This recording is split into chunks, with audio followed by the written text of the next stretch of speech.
That takes a lot of guts to move, to separate yourself, and also to understand when you're in a toxic environment.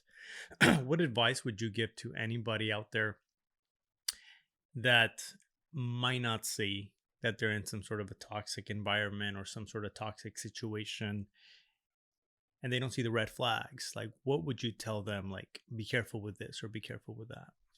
Yeah, I think a lot of times because of, maybe some pain that we may have, or some different events that we may have have Encountered. encountered over,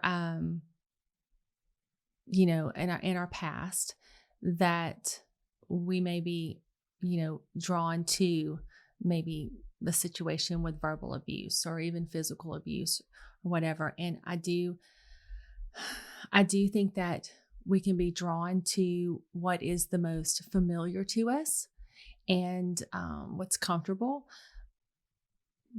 But if in any way that you do begin to realize that this is not the best situation to to seek help immediately, to remove yourself from that.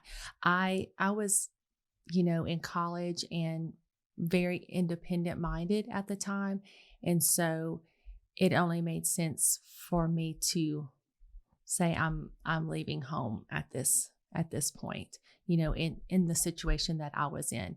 But I know that there were things that I could have stayed in that situation that would have been more comfortable, because leaving home meant leaving that my dad was no longer going to, maybe help me financially.